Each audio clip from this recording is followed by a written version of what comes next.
aumentar las cosas que tienen, sino que también les da tormento el temor de perderlas. Y todas estas palabras son de Tulio, y en el libro que he dicho escritas están. Y para mayor testimonio de esta imperfección, he aquí a Boecio, que dice en el de Consolación.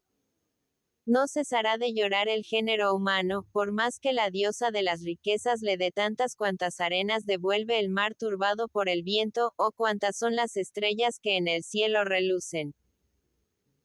Y como más testimonios se han menester para probar tal, dejamos a un lado cuanto claman contra ella Salomón y su padre, y asimismo Séneca, principalmente escribiendo a Lucilo, Horacio, Juvenal, y en fin, cuanto todos los poetas y cuanto la divina escritura clama contra estas falsas meretrices, llenas de defectos.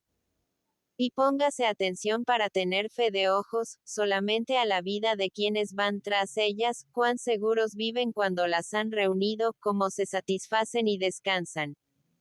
¿Y qué otra cosa pone en peligro y mata la ciudad, los campos y los individuos cuanto amontonar más después del algo? El cual amontonamiento menos deseos descubre, al logro de los cuales nadie puede llegar sin injuria. ¿Y qué otra cosa se proponen medicinar una y otra razón, quiero decir, la canónica y la civil, sino el deseo que, aumentando riquezas, aumenta a su vez? Cierto que asaz lo manifiestan una y otra razón si se leen sus comienzos, es decir, los de sus escritos. Oh, cuán manifiesto es, más que cosa alguna, que, al aumentar aquellas, son imperfectas, ya porque de ellas no puede originarse sino imperfección, una vez guardadas. Y esto es lo que el texto dice. A la verdad, en este punto surge una duda, merecedora de que no sigamos adelante, sin plantearla y responder a ella. Podría decir algún calumniador de la verdad que, si por aumentar el deseo con la adquisición, las riquezas son imperfectas y viles, por lo tanto, por la misma razón será imperfecta y vil la ciencia, pues que en su adquisición aumenta el deseo de ella, que así dice Séneca. Aun con un pie en el sepulcro quisiera aprender. Mas no es verdad que la ciencia sea vil por imperfección. Así, pues, por la destrucción del consiguiente, el que el deseo aumente no es causa de vileza para la ciencia. Su perfección es manifiesta para el filósofo en el sexto de la Ética, cuando dice que la ciencia es la perfecta razón de algunas cosas. A esta cuestión hemos de responder brevemente. Mas primero hemos de ver si en la adquisición de la ciencia se aumenta el deseo como en la cuestión se supone. Y si es por la razón por lo que digo que no solamente en la adquisición de la ciencia y de las riquezas, sino en toda adquisición, se dilata el deseo humano, aunque de diferente modo. Y la razón es que el sumo deseo de toda cosa y el que primero da la naturaleza es el volver a su principio. Y como Dios es principio de nuestras almas y factor de las que se le asemejan, según está escrito. Hagamos al hombre a imagen y semejanza nuestra, esa alma desea principalmente volver a él. E igual que el peregrino que va por un camino por el que nunca fue, cree que toda casa que ve a lo lejos es la hospedería, y hallando que no es tal, endereza su pensamiento a otra, y así de casa en casa, hasta que la hospedería llega, así nuestra alma apenas entra en el nuevo camino de esta vida nunca recorrido, dirige los ojos al término de su sumo bien, y cualquier cosa que ve le parece tener en sí misma algún bien, cree que es aquel. Y como su primer conocimiento es imperfecto, porque no está experimentado ni adoctrinado, los pequeños bienes le parecen grandes, y por aquellos empieza a desear. Así, pues, vemos a los párvulos desear más que nada una manzana y luego desear un pajarillo. Y más adelante desear lindos vestidos. Y luego un caballo, y luego mujer. Y luego algunas riquezas, luego riquezas grandes y luego grandísimas. Y acaece esto porque en ninguna de estas cosas encuentra lo que va buscando, y cree que lo ha de encontrar más adelante. Por lo cual se ve que los deseos preséntanse unos tras otros a los ojos de nuestra alma de manera en cierto modo piramidal, porque el más pequeño está sobre todos, y es como punta de lo último que se desea, que es Dios, como base de todos.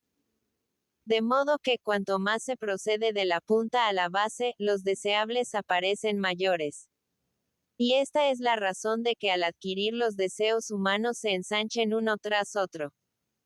A la verdad, este camino se pierde por error, como los senderos de la tierra. Porque de igual manera que de una ciudad a otra hay por necesidad un camino inmejorable y derecho, y otro que se tuerce y aparta, es decir, el que va a ese lugar, y otros muchos que se acercan o se alejan más o menos, así en la vida humana hay diversos caminos, uno de los cuales es el verdadero, y otro el más falaz, y otros ya menos falaces, ya menos verdaderos. Y del mismo modo que vemos que el que va derecho a la ciudad cumple el deseo y da descanso tras de la fatiga, y el que va al contrario nunca lo cumple ni puede dar nunca descanso, así sucede en nuestra vida, que el buen andador llega a su término y descansa. El erróneo, nunca lo alcanza, antes bien, con gran fatiga del ánimo y con ojos golosos, mira siempre adelante. De aquí que, aunque esta razón no responda del todo a la cuestión suscitada más arriba, al menos abre el camino a la respuesta. Porque hace ver que nuestro deseo no se dilata solo de una manera. Mas como este capítulo es un tanto lato, en otro capítulo hemos de responder a la pregunta, y terminar la disputa que ahora nos proponemos contra las riquezas. X y Y. Respondiendo a la cuestión, digo que no se puede decir que aumente propiamente el deseo de ciencia, aunque, como se ha dicho ya, en cierto modo se dilate. Porque lo que propiamente crece es porque es uno. Y el deseo de la ciencia no es siempre uno, sino muchos, y acabado el uno, viene el otro. De modo que, hablando con propiedad, su dilatación no es crecimiento, sino tensión de cosa pequeña o cosa grande. Porque si yo deseo saber los principios de las cosas naturales, apenas lo sé, termina tal deseo. Y si luego deseo saber qué son y cómo son cada uno de estos principios, ya es un deseo nuevo. Y por el advenimiento de este no se me quita la perfección a que me llevó el otro. Y esta dilatación no es causa de imperfección, sino de perfección mayor. Lo de la riqueza a la verdad es propiamente crecimiento, que es siempre uno. De modo que ninguna sucesión se ve para término ni perfección algunos. Si el adversario pretende que así como el saber los principios de las cosas naturales es un deseo y otro el saber lo que son, así es un deseo el de tener 100 marcos y otro el de tener 1000, respondo que no es verdad, porque 100 es parte de 1000 y tienen la misma relación que una parte de la línea y la línea entera, la cual se sigue con un solo movimiento. Y aquí no hay sucesión ni perfección de movimiento en parte alguna. Más conocer lo que son los principios de las cosas naturales y lo que cada uno es, no es parte uno de otro.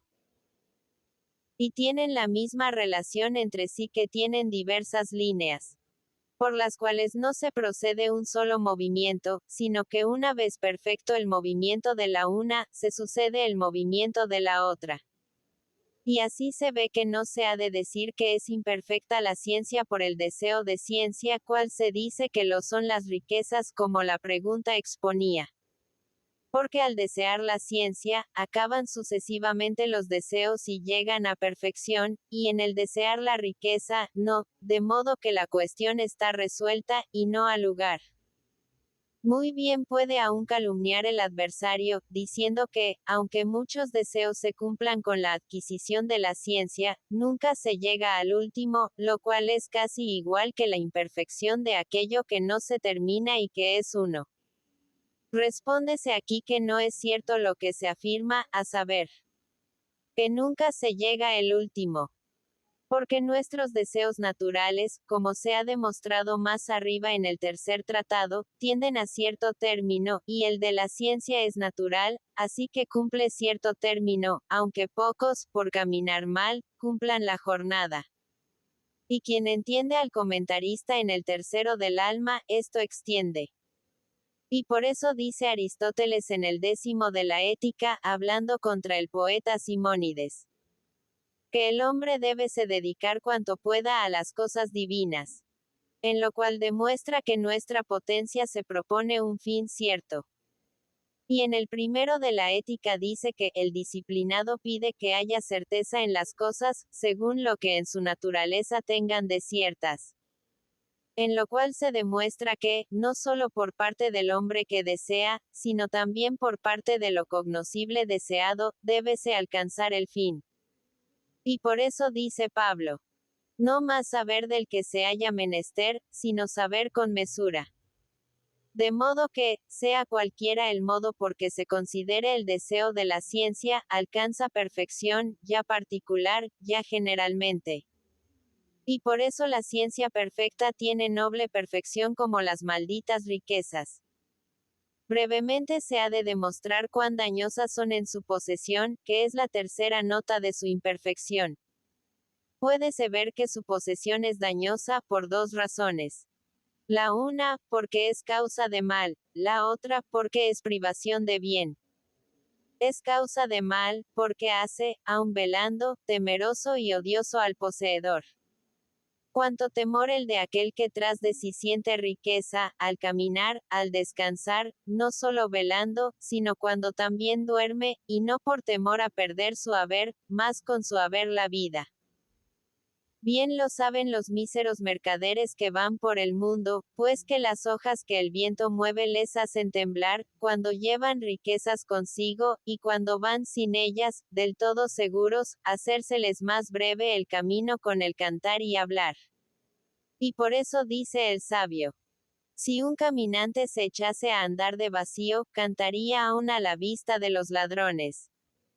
Y esto quiere decir Lucano en el quinto libro, cuando elogia la seguridad de la pobreza, diciendo: oh, segura facultad de la vida pobre.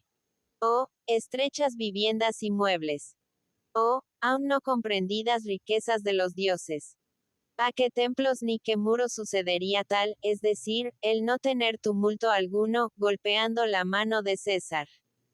Y tal dice Lucano cuando recuerda cómo César fue de noche a la cabaña del pescador Amiclas para pasar el mar Adriano. Y cuánto odio mío le tienen todos al poseedor de riquezas, ya por envidia, ya por deseo de quitarle tal posesión. Tan cierto es esto, que muchas veces, contra la piedad de vida, el hijo quiere la muerte de su padre. Y de esto tienen muchos ejemplos manifiestos los latinos, tanto de la parte del Po como de la del Tíber. Y por eso Boecio, en el segundo de su consolación, dice: ciertamente que la avaricia hace a los hombres odiosos. También es privación de bien su posesión, porque poseyéndolas no hay generosidad, que es virtud, la cual es perfecto bien y hace a los hombres rumbosos y queridos. Lo cual no puede ser poseyéndolas, sino dejándolas de poseer. Por lo que Boecio, en el mismo libro, dice: es bueno el dinero cuando transferido a los demás por hábito de generosidad, no se posee ya nada.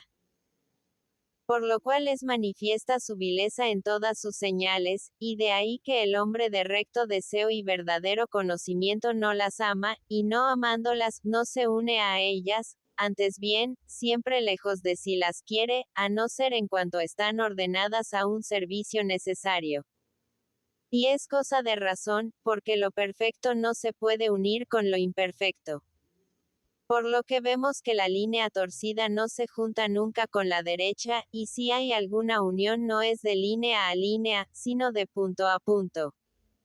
Y de aquí se sigue que el ánimo recto, es decir, en el deseo, y verdadero, esto es, en el conocimiento, no se destruye por su pérdida, como dice el texto al fin de esta parte.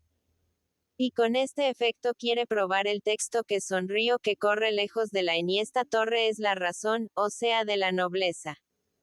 Y por eso las riquezas no pueden quitar la nobleza a quien la tiene. Y de este modo se discuten y reprueban las riquezas en la presente canción. X y V. Reprobado el ajeno error, en lo que hace a aquella parte que en las riquezas se apoyaba, hemos de reprobarlo en aquella otra parte que decía ser el tiempo causa de la nobleza, al decir antigua riqueza. Y esta reprobación se hace en la parte que comienza. No quieren que el villano noble se haga. Y primeramente se reprueba por una razón de los mismos que así yerran. Luego, para su mayor confusión, destrúyese esta razón también. Y se hace esto al decir: síguese, pues, de cuanto llevo dicho. Por último se deduce que es manifiesto su error, y por tanto tiempo ya de proponerse la verdad. Y hace esto cuando dice que al intelecto sano, digo, pues, no quieren que el villano noble se haga. Donde se ha de saber que la opinión de los que yerran es que a un hombre primeramente villano nunca se le puede decir noble, y del mismo modo a quien hijo sea de villano. Y esto rompe su misma opinión cuando dicen que se requiere tiempo para la nobleza al poner el vocablo antiguo. Porque es imposible, siguiendo el proceso del tiempo, llegar a la generación de nobleza, por esta su misma razón, que se ha dicho, la cual descarta el que un hombre villano pueda llegar nunca a ser noble por sus obras, o por cualquier circunstancia. Y descarta el cambio de padre villano en hijo noble. Porque si el hijo del villano es también villano, y su hijo, por ser hijo de villano, lo es él a sí mismo, nunca se podrá hallar el punto en que nobleza comience por proceso de tiempo. Y si el adversario, queriéndose defender, dijese que empezara nobleza en el tiempo en que se haya olvidado la baja condición de los antecesores, respondo que tal es contrario a lo que ellos dicen, pues que necesariamente habrá transformación de villanía en nobleza de un hombre a otro o de padre a hijo, lo cual es contrario a cuanto ellos dicen. Si el adversario se defendiese pertinazmente, diciendo que estas transformaciones pueden hacerse cuando la baja condición de los antecesores yace en olvido, aunque el texto no se cuide de esto, merece que la glosa responda. Y por eso respondo que de lo que dicen se siguen 4 grandísimos inconvenientes, de modo que no puede haber buena razón. Es el uno, que cuanto mejor fuese la naturaleza humana tanto más difícil y tardía sería la generación de nobleza. Lo cual es grande inconveniente, puesto que se conmemora la cosa cuanto mejor es, y tanto más causa de bien. Y la nobleza se conmemora entre los bienes. Y que esto es así se demuestra. Si la gentileza o nobleza que por ambas entiendo lo mismo se engendrase en el olvido, cuanto más desmemoriados fuesen los hombres, tanto más pronto se engendraría la nobleza, porque tanto más pronto vendría todo olvido.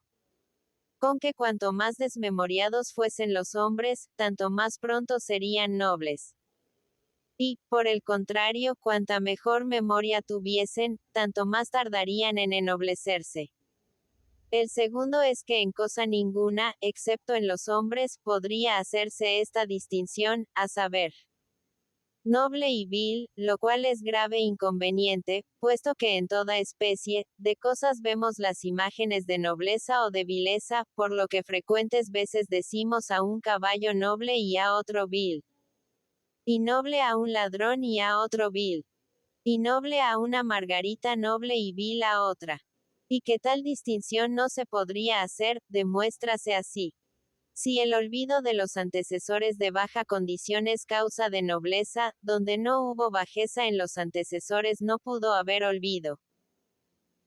Como quiera que el olvido es corrupción de la memoria, y en los animales, plantas y minerales no se advierten la bajeza y la alteza porque han nacido en único e igual estado, y en ellos no puede haber generación de nobleza ni de villanía, puesto que una y otra se consideran como hábito y privación, que son posibles en un mismo sujeto.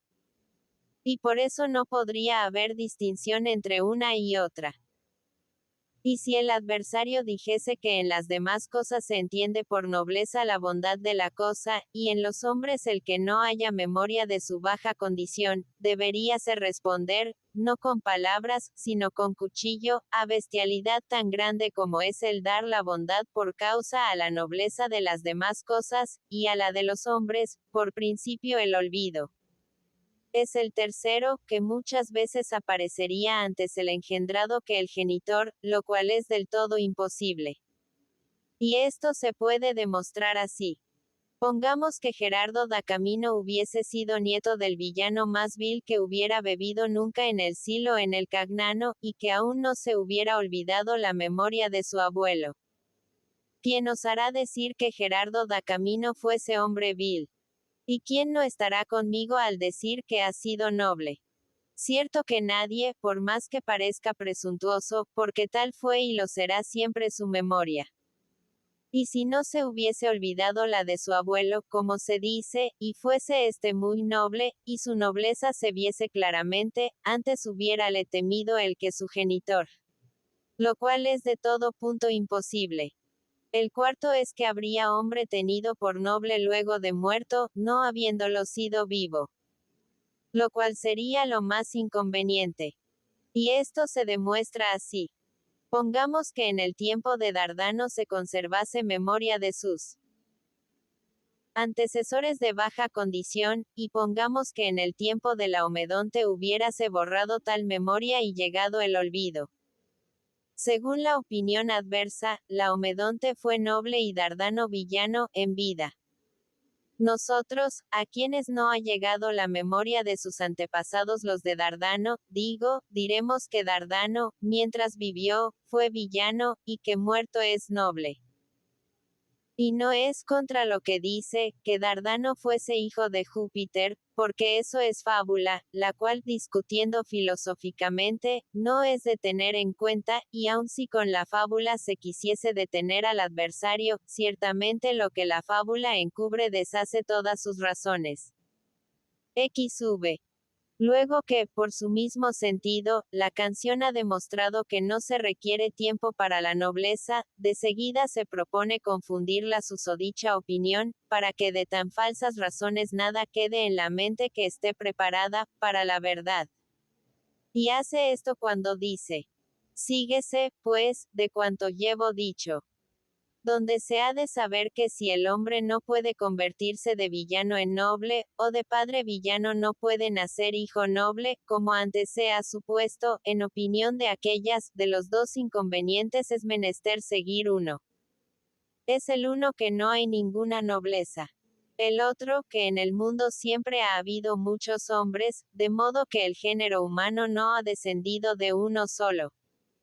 Y esto se puede demostrar. Si la nobleza no se engendra de nuevo, como muchas veces se ha dicho que tal opinión pretende, no engendrándola el hombre villano en sí mismo, ni el padre villano en su hijo, el hombre es siempre tal cual nace. Y nace tal cual es el padre. Y así el proceso de su condición se origina en el primer padre. Por lo cual, tal como fue el primer genitor, es decir, Adán, ha de ser todo el género humano, con lo que desde él hasta los modernos no puede haber transformación alguna, por esa razón. Con que si Adán fue noble, todos somos nobles. Y si fue villano, todos somos villanos. Lo cual no es otra cosa que borrar la diferencia de estas condiciones, y así borrar las conclusiones mismas. Y esto dice lo que sigue a lo que antes se expuso. Que todos somos nobles o villanos. Y si no es así, a alguna gente se ha de decir noble, y otra villana necesariamente. Pues que la transformación de villanía en nobleza se ha borrado, es menester que el género humano descienda de diversos principios, es decir, de uno noble y otro villano. Y tal dice la canción cuando dice, o que no tuvo el hombre principio. Y esto es de todo punto falso, según el filósofo, conforme a nuestra fe, que no puede mentir, y según la ley y creencia antigua de los gentiles. Que aunque el filósofo no suponga el proceso desde un primer hombre, con todo quiere que haya en todos los hombres, una misma esencia, la cual no puede tener diversos principios. Y Platón quiere que todos los hombres dependan de una idea tan solo no más. Lo cual es darles un único principio. Y, sin duda, mucho se había de reír Aristóteles oyendo hacer dos especies del género humano, como de caballos y asnos. Que Aristóteles me perdone, asnos se pueden llamar los que así piensan. Porque, según nuestra fe, la cual ha de guardarse por entero, es lo más falso, y por Salomón lo manifiesta, que allí donde hace distinción entre hombres y animales brutos, llama a todos aquellos hijos de Adán. Y hace tal cuando dice: ¿Quién sabe si los espíritus de los hijos de Adán van arriba y los de bestias abajo? Y de que entre los gentiles era falso, he aquí el testimonio de Ovidio en el primero de su Metamorfoseos, donde trata de la constitución mundial según la creencia pagana, o de los gentiles, diciendo: Nacido es el hombre, no digo los hombres, nacido es el hombre, ya que le hiciera el artífice de las cosas con divina simiente, ya porque la reciente tierra, poco antes separada del noble éter, conservase las simientes del acuñado cielo, mezclando la cual con el agua del río el hijo de Japeto, es, a saber, Prometeo compuso a imagen de los dioses que todo lo gobiernan, donde manifiestamente supone que el primer hombre fue un solo ser, y por eso dice la canción: Mas yo a tal no consiento. Es decir, que el hombre no tuviese principio.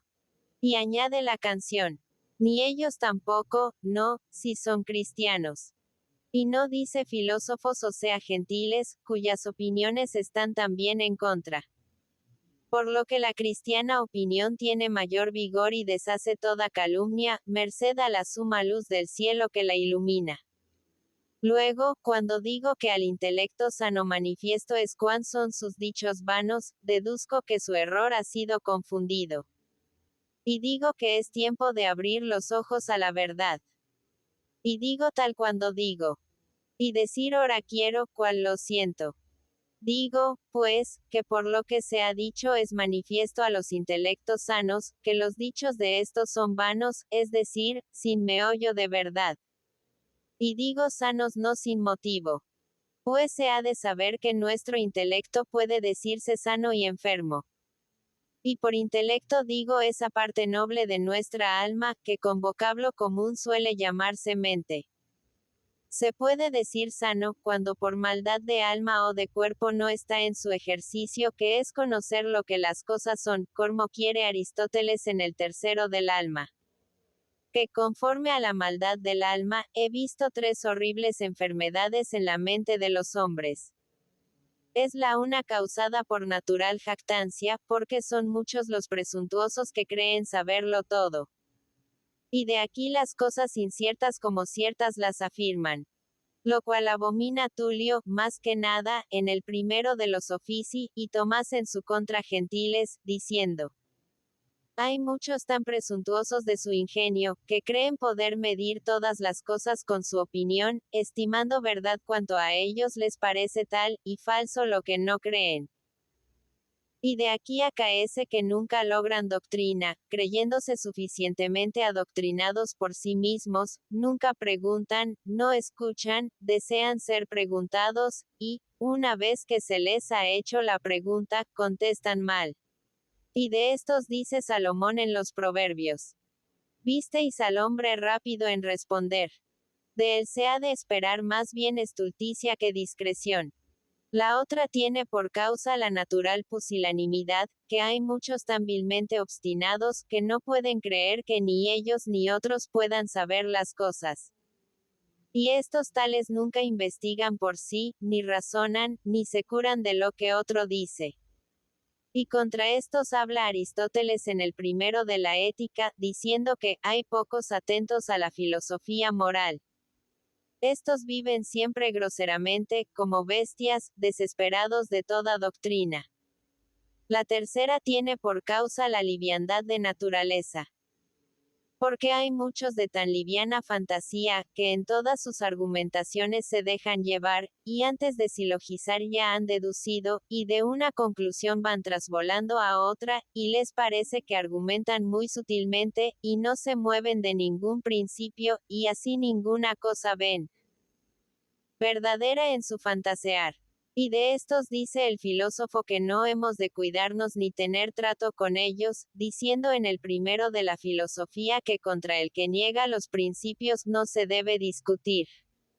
Y de estos tales hay muchos idiotas que no saben el ABC, y querrían discutir de geometría, de astrología y de física. Y conforme a la maldad, o defecto de cuerpo, puede no estar sana la mente, ya por defecto de algún principio de nacimiento como los mentecatos.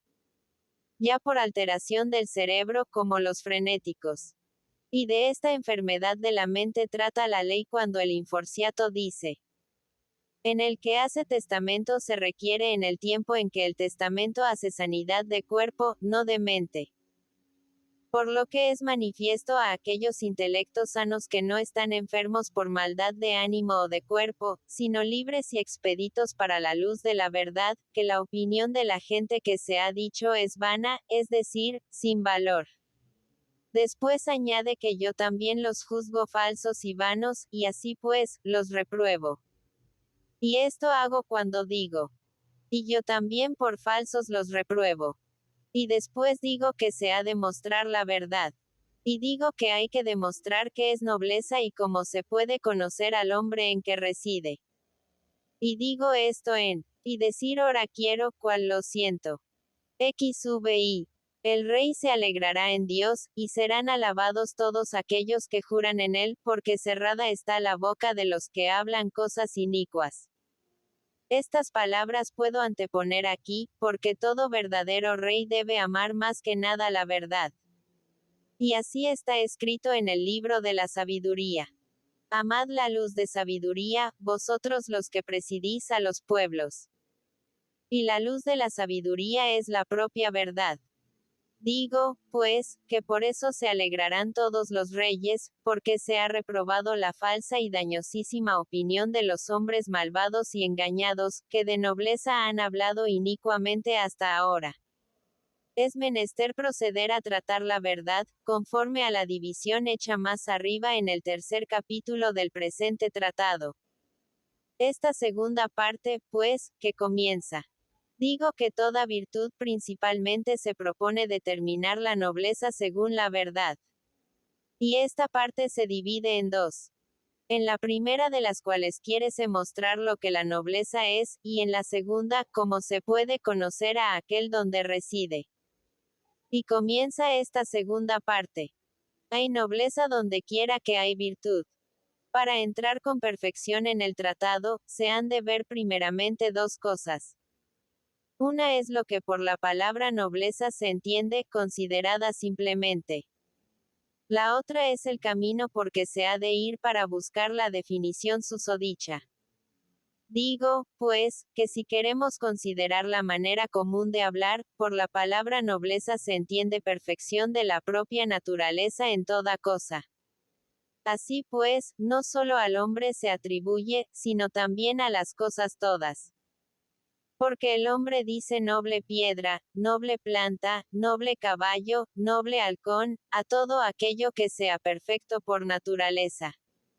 Y por eso dice Salomón en el Eclesiastés: bienaventurada la tierra cuyo rey es noble, que no quiere decir sino cuyo rey es perfecto, según su perfección de alma y de cuerpo.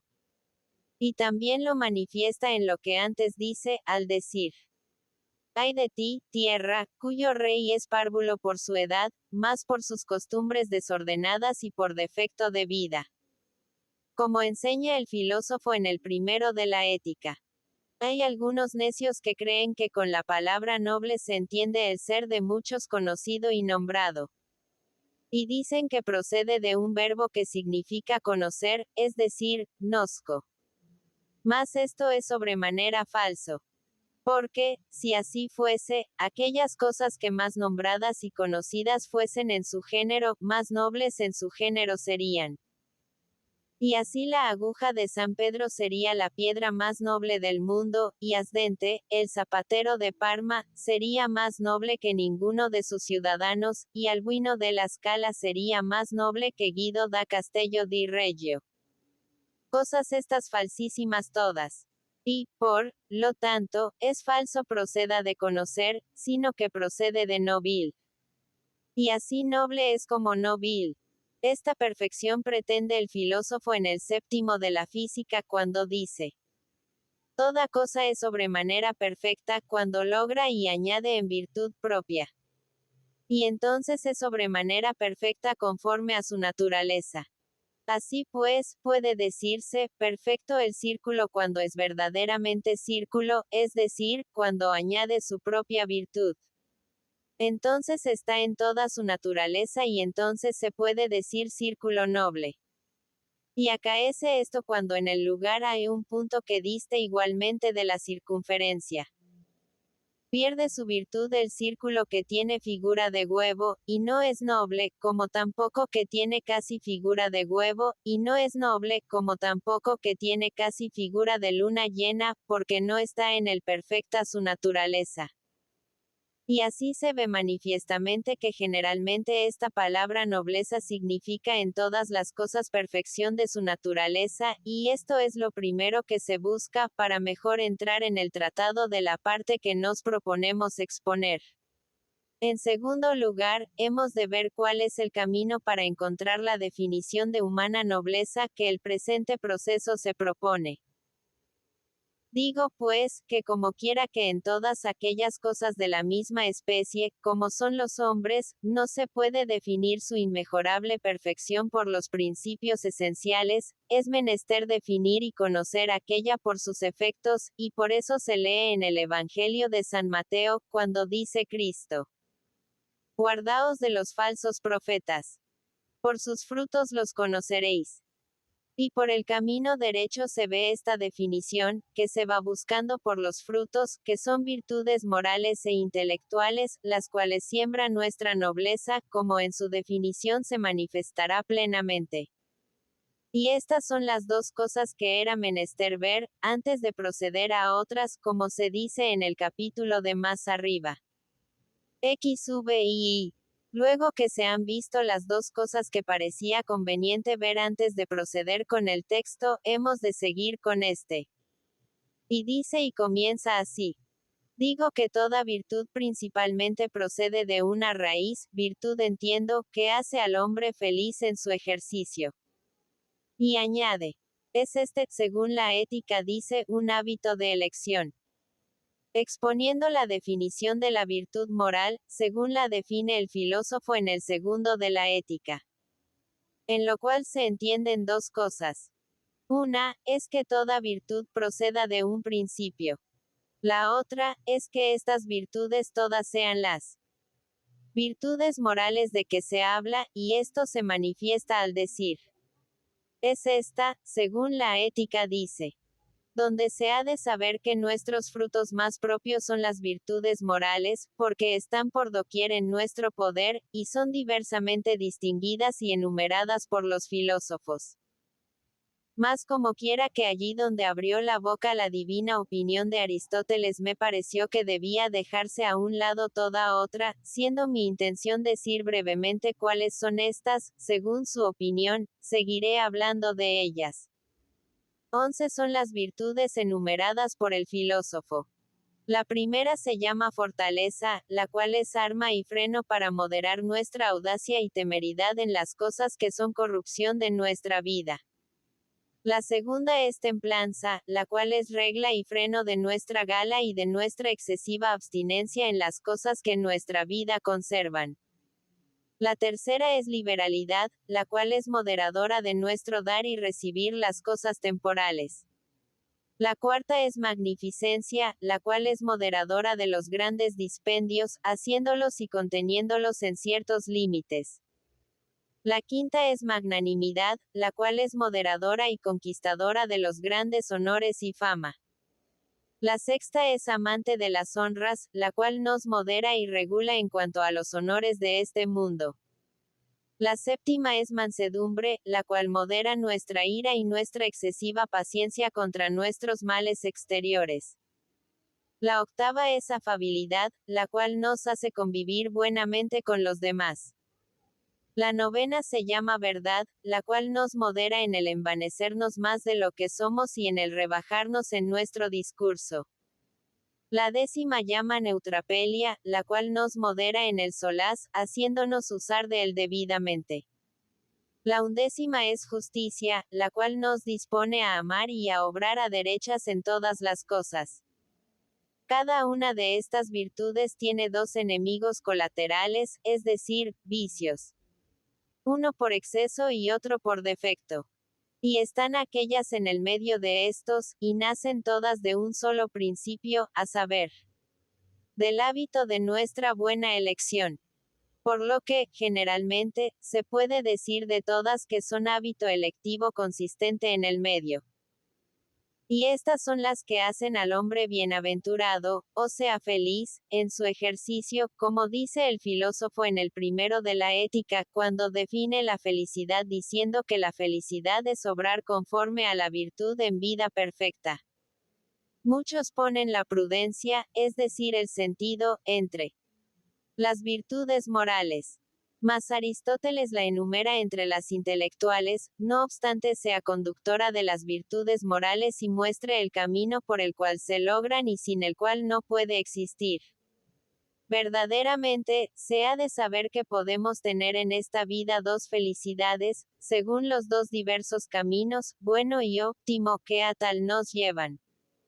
Una es la vida activa.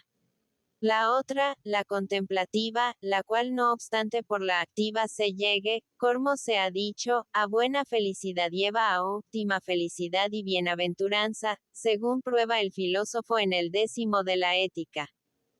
Y Cristo lo afirma por su boca en el Evangelio de Lucas, al hablar a Marta, respondiéndole: Marta, Marta, eres muy solícita y te afanas por muchas cosas.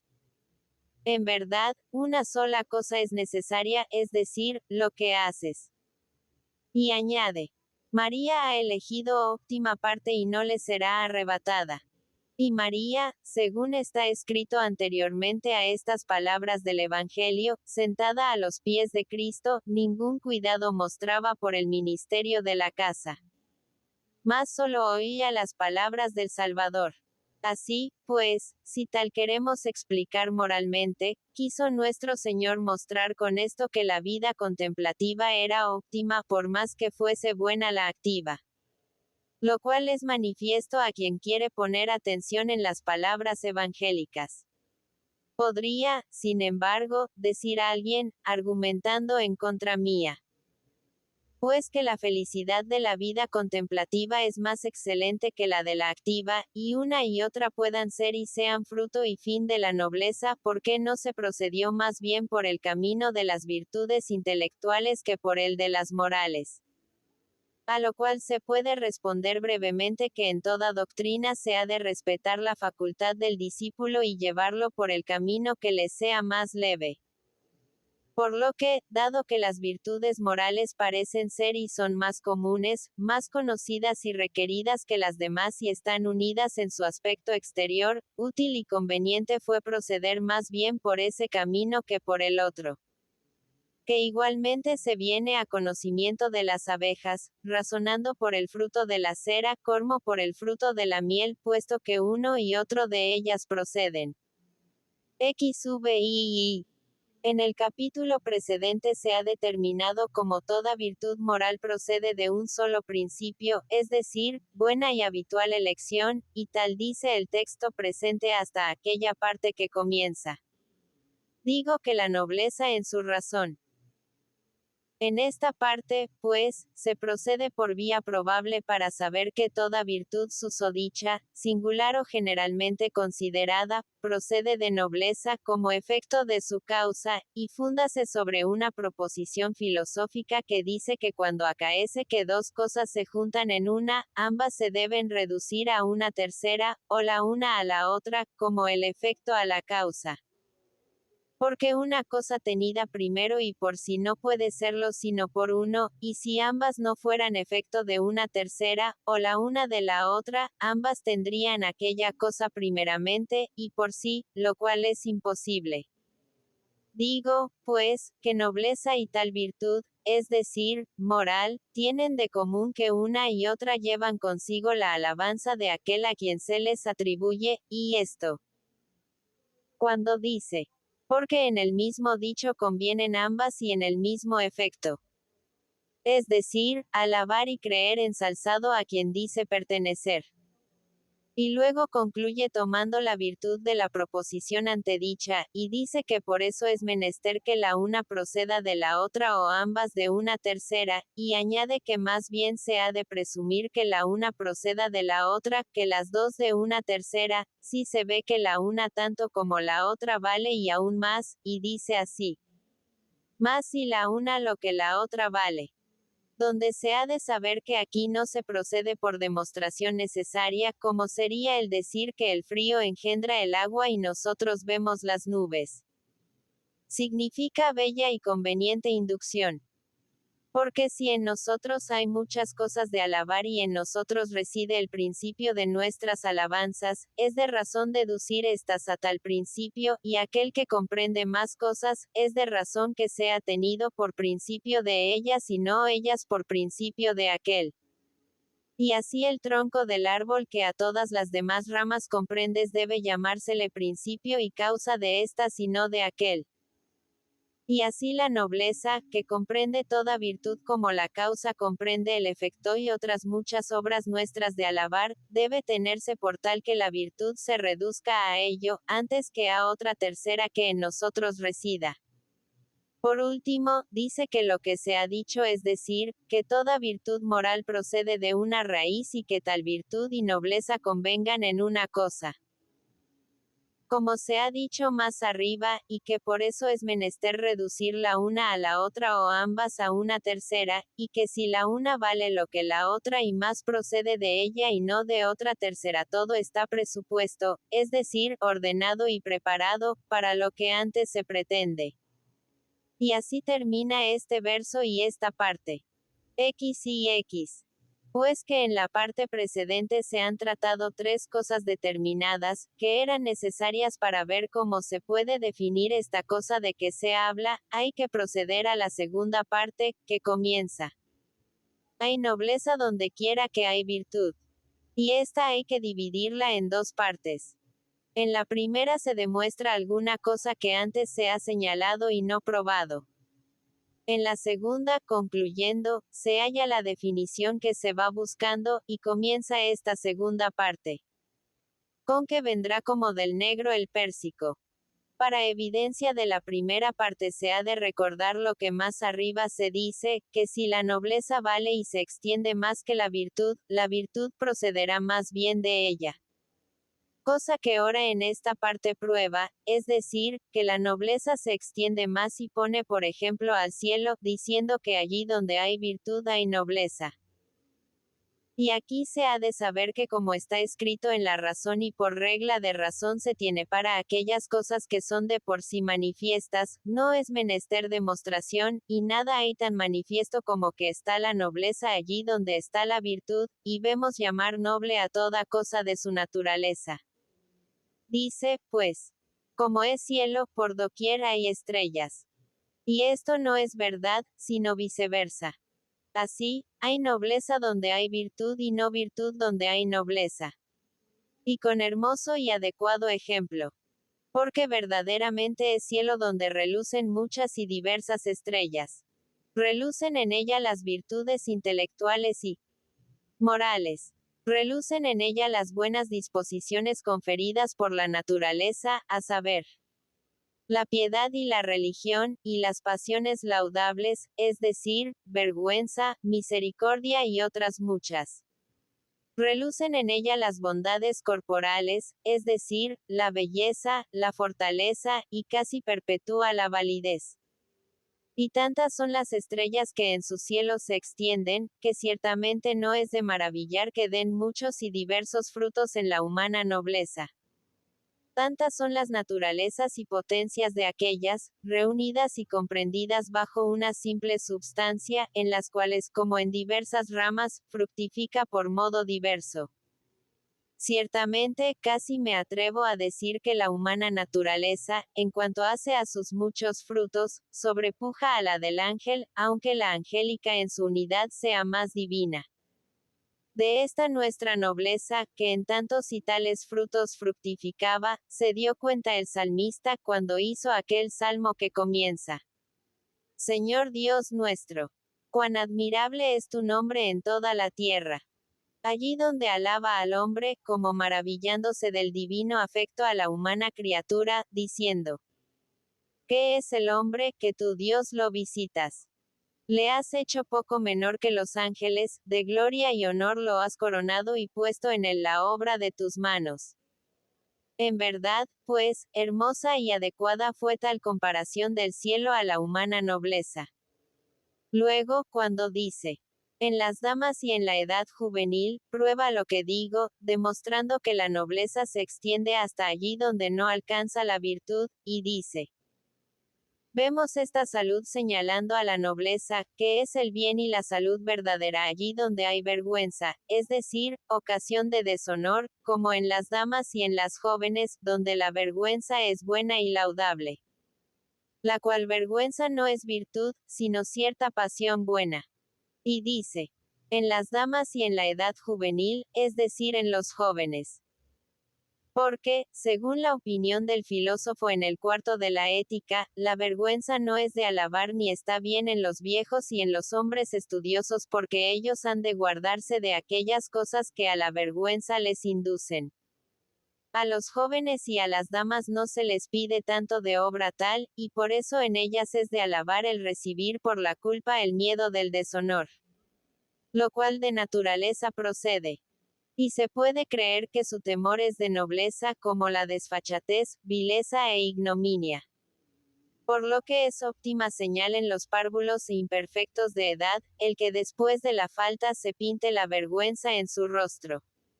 Lo que es fruto de verdadera nobleza. XX. Cuando después sigue: con que vendrá como de negro el pérsico, procede el texto a la definición que de nobleza se busca.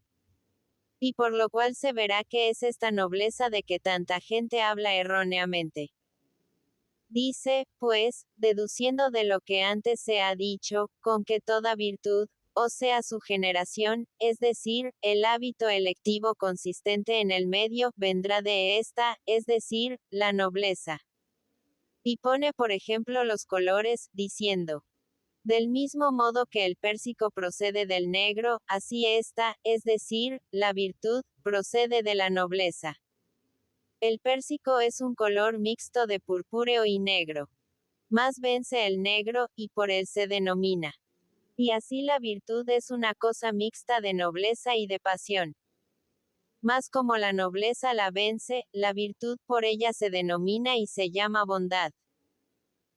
Luego después argumenta, por lo que se ha dicho, que nadie, porque pueda decir: yo soy de tal estirpe, debe creer que pertenece a ella si no se muestran en él sus frutos. Y al punto da la razón de ello diciendo que los que tal gracia, es decir, esta divina cosa, poseen, son casi como dioses, sin mácula de vicio. Y eso no lo puede dar sino Dios tan solo, después del cual no hay elección de persona como las divinas escrituras manifiestan. Y no le parezca a nadie que es hablar demasiado alto el decir que son casi dioses. Porque, como más arriba, en el 7º capítulo del tercer tratado, se argumenta, así como hay hombres vilísimos y bestiales, así también hay hombres nobilísimos y divinos. Y tal demuestra Aristóteles en el 7º de la Ética por el texto del poeta Homero. Así, pues, no diga aquel de los Uberti de Florencia, ni aquel de los Visconti de Milán. Pues que soy de tal estirpe, soy noble. Porque la divina semilla no cae en la estirpe, sino en los individuos, y como más adelante se demostrará, la estirpe no ennoblece a los individuos, sino que los individuos ennoblecen la estirpe. Luego, cuando dice que solo Dios el alma le otorga, se hace referencia al susceptivo, es decir, al sujeto en que el divino don desciende, que don es divino, según el dicho del apóstol. Todo óptimo obsequio y todo don perfecto, de arriba procede, pues que desciende del Padre de las luces. Dice, pues, que Dios solo concede esta gracia al alma de aquel a quien se ve perfectamente dispuesto en su persona para recibir este divino acto. Porque, según dice el filósofo en el segundo del alma, las cosas han de estar dispuestas por sus agentes para recibir sus actos. Por lo que si el alma está imperfectamente colocada, no está dispuesta para recibir esta bendita y divina infusión. Como si una piedra margarita está mal dispuesta o es imperfecta, no puede recibir la virtud celestial, como dijo el noble Guido Guinizelli en una canción suya que comienza. En cor gentil repara siempre amor. Puede, pues, no estar bien colocada el alma de la persona por defecto de complexión, y tal vez por falta de tiempo. Y entonces no resplandece en ella el divino rayo. Y pueden decir estos tales cuya alma está privada de luz, que son como valles que miran al aquilón, o como subterráneos a donde nunca desciende la luz del sol, sino reflejada de otra parte iluminada por aquella. Por último, concluye y dice que por lo que antes se ha dicho, esto es, que las virtudes son fruto de nobleza y que Dios las pone en el alma bien asentada, en algunos es decir, a los que tienen intelecto, que son pocos, prende la semilla de felicidad. Y manifiesto es que nobleza humana no es otra cosa que simiente de felicidad puesta por Dios en el alma bien dotada. Es decir, aquella cuyo cuerpo está perfectamente dispuesto en todas sus partes. Porque si las virtudes son fruto de nobleza y la felicidad es dulzura comparada, manifiesto es ser la nobleza simiente de felicidad, como se ha dicho. Y si bien se considera, esta definición comprende las cuatro causas. La material, en cuanto dice, en el alma bien dotada, que es materia y sujeto de nobleza. La formal, en cuanto dice, que es simiente. La eficiente, en cuanto dice, puesta por Dios en el alma. La final, en cuanto dice, de felicidad. Y así se define nuestra bondad, la cual a nosotros desciende de suma y espiritual virtud, como la virtud a la piedra de nobilísimo cuerpo celestial. XXI. Para que se tenga más perfecto conocimiento de la humana bondad, según la cual existe en nosotros el principio de todo bien, que se llama nobleza, hemos de explicar en este capítulo especial cómo desciende en nosotros tal bondad. Primeramente, por modo natural, y luego, por modo teológico, es decir, divino y espiritual. Primeramente, se ha de saber que el hombre está compuesto de alma y cuerpo. Mas el alma es aquella, como se ha dicho, que está a guisa de simiente de la virtud divina. En verdad, diferentes filósofos hablaron diversamente de la diferencia de nuestras almas. Que Avicena y Algazel opinaban que en sí mismas y por su principio eran nobles y viles. Platón y otros opinaron que procedían de las estrellas y que eran tanto más o menos nobles, según la nobleza de su estrella. Pitágoras quería que todas fuesen de igual nobleza, y no solo las humanas, mas con las humanas, las de los animales brutos y de las plantas, y las formas de los minerales. Y digo que toda la diferencia estaba en las formas corporales. Si cada cual defendiese ahora su opinión, pudiera ser que la verdad estuviese en todas. Mas como a primera vista parecen un tanto apartados de la verdad, no hemos de proceder según ellas, mas según la opinión de Aristóteles y de los peripatéticos. Y por eso digo que cuando la semilla humana cae en su receptáculo, es decir, en la matriz, lleva consigo la virtud del alma genitora, las virtudes del cielo y la virtud de los elementos ligados, es decir, la complexión. Y madura y dispone la materia a la virtud formadora, dada por el alma del genitor. Y la virtud formadora prepara los órganos para la virtud celestial, que produce por la potencia de la semilla el alma en la vida, la cual, apenas producida, recibe, por la virtud del motor del cielo, el intelecto posible, el cual trae consigo en potencia todas las formas universales, según existen en su productor, y tanto menos cuanto más apartado está de la primera inteligencia. No se maraville nadie si hablo de una manera que parece difícil de entender. Porque a mí mismo me maravilla el que tal producción pueda llevarse a cabo y verse con el intelecto. Y no es cosa que se expresa con la lengua, digo, verdaderamente vulgar. Porque yo quiero decir como el apóstol.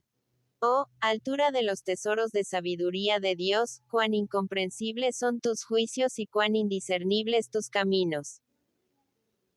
Y como la complexión de la semilla puede ser mejor y menos buena, y la disposición del sembrador puede ser mejor y menos buena, y la disposición del cielo para este efecto puede ser buena, mejor y óptima, la cual varía con las constelaciones, que continuamente se transforman, acaece que esta humana semilla y estas virtudes producen un alma más o menos pura. Y conforme a su fuerza, desciende a ella la virtud intelectual posible, que se ha dicho y como se ha dicho. Y si acaece que por la pureza del alma recipiente la virtud intelectual está bien abstraída y absuelta de toda sombra corpórea, multiplícase en ella la divina bondad, como en cosa que es suficiente para recibirla. Y por lo tanto, se multiplica en el alma de esta inteligencia, según puede recibir. Esta es la semilla de felicidad de que se habla.